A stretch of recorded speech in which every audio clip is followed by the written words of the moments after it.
To nominate a teacher, go to WGNSradio.com/educator.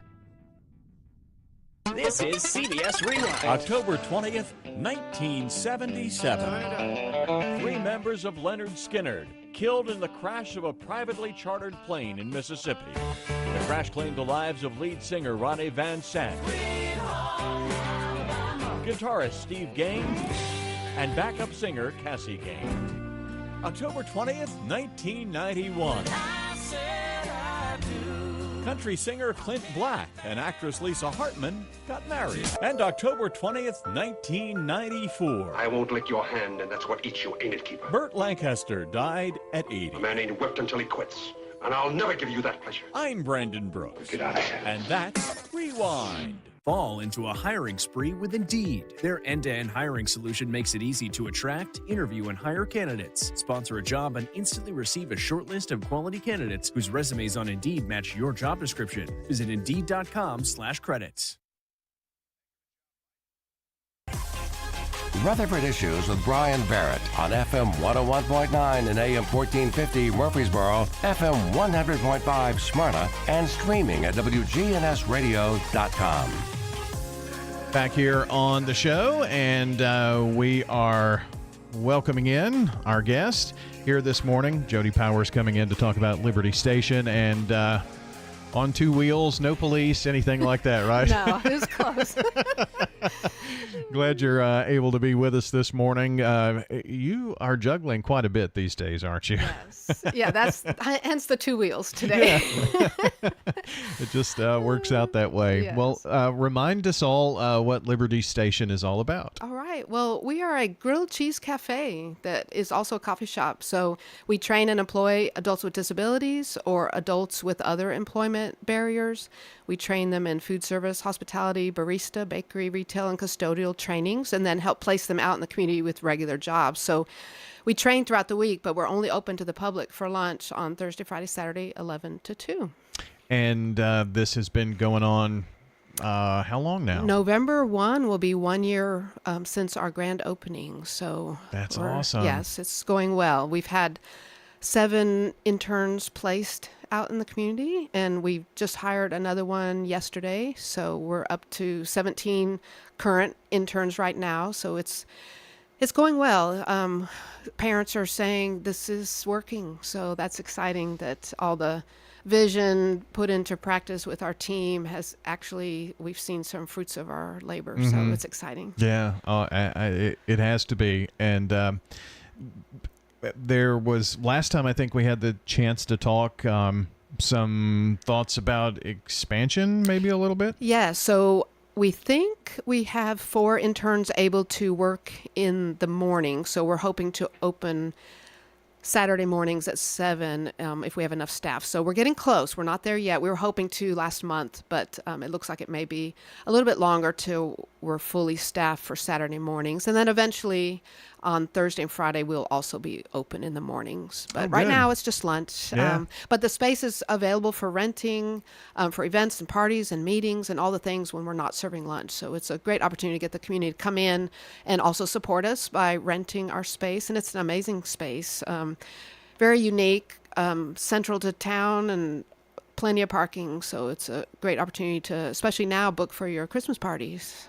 Now, does your staff get the opportunity to work during those catering events as well? Yes, they can. A lot of the events we've had so far, they're just bringing in their own cupcakes and food and things like that. But we have done our grilled cheese like a buffet that we just do a rotation of different kinds coming out, and then some help set up and clean up also. But it's not necessarily the case the majority of the time. People can just rent, the facility and do their own thing pretty much. So, but it is an extra opportunity that they can get extra hours if they like. Well, that's awesome.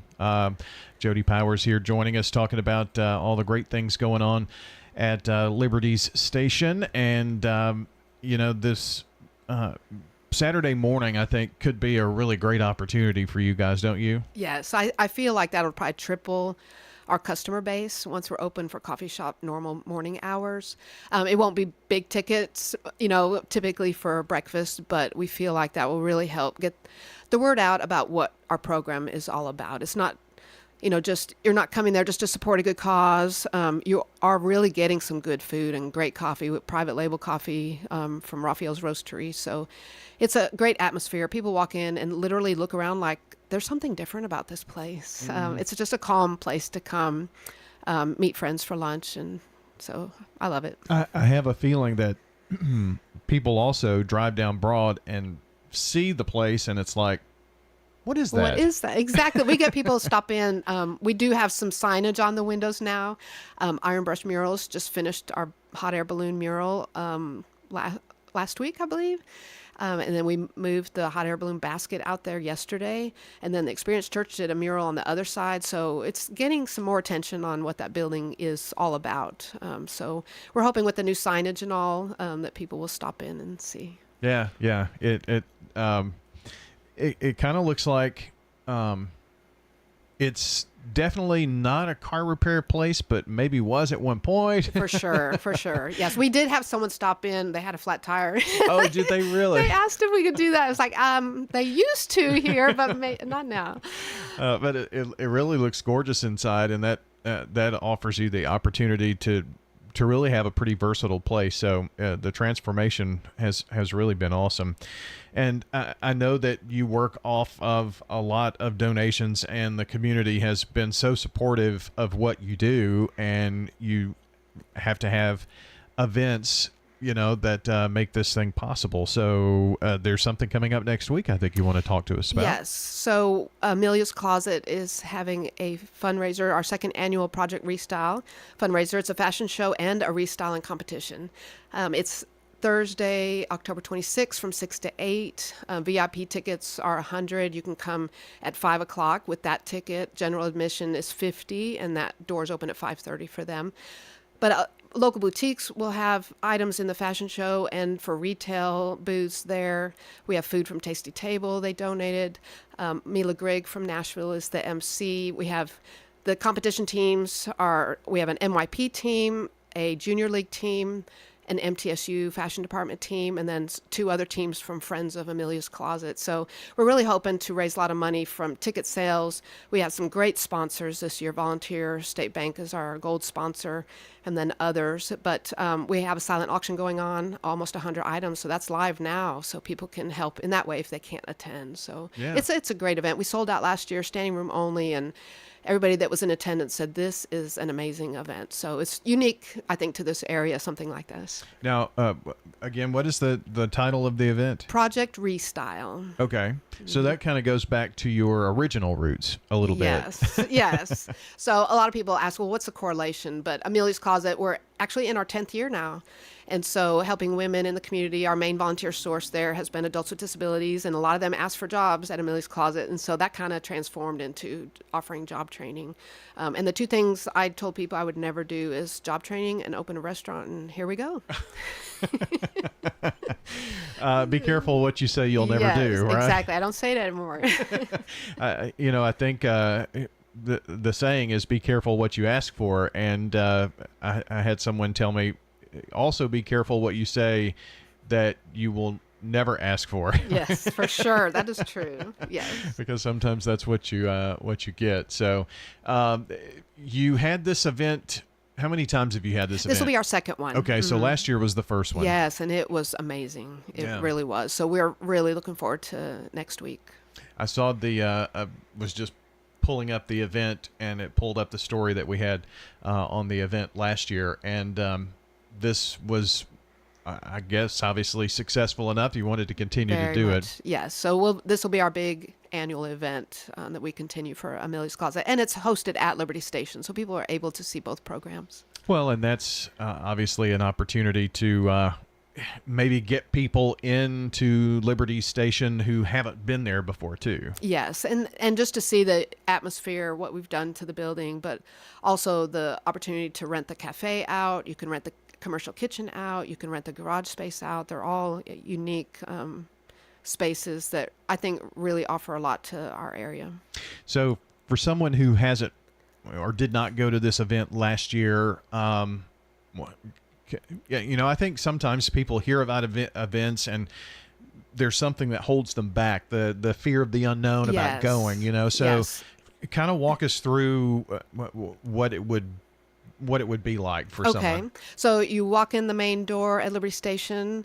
They'll mark your name off, and that whole cafe will be filled with our silent auction items and also retail items from our high-end handbags and jackets from Millie's Closet, but also some retail from Liberty Station. And all the hors d'oeuvres, heavy hors d'oeuvres from Tasty Table will be in there. And then you can move to the main garage, which will have the runway right outside the back doors and all the seating there. Our local boutiques will have retail on the far left bay of that main garage. But then in the back bay off Medical Center is where all the teams will be competing. So you'll be able to watch the teams cut up and recreate their outfits from the raw materials that we give them each a rack full of. So it's fun. Going to be the weather looks great too. And so it'll be nice to have those back doors thrown open. For sure. And be a great event. Again, that is 6 until 8 on next Thursday. And tickets, do you have to get those online? Or? Yes, so there's a link online. You can just go to Facebook's probably the easiest place to get them. But we would really appreciate people's support. I know there's a lot going on, but so much work has gone into this to make it as grand as it was last year. So we would really love to share that with as many people as possible, and obviously raise some funds too. So I see that the silent auction items on your Facebook page, Liberty Station Facebook page, and I'll talk to you about getting the right link, and I'll put it on our podcast page. Wonderful, thank you. Very good. Thank you. So, thanks for stopping in this morning. Thank you very much. And we've been talking to Jody Powers with Liberty Station. Don't forget we have the podcast that we will post here on WGNSradio.com, or check it out at YouTube. .com/newsradio WGNS. That's going to do it for our show today. Thank you for making us a part of your day. We'll see you back here next time for another edition of Rutherford Issues. This is Lenny Farmer with Jennings & Ayers Funeral Home. Did you know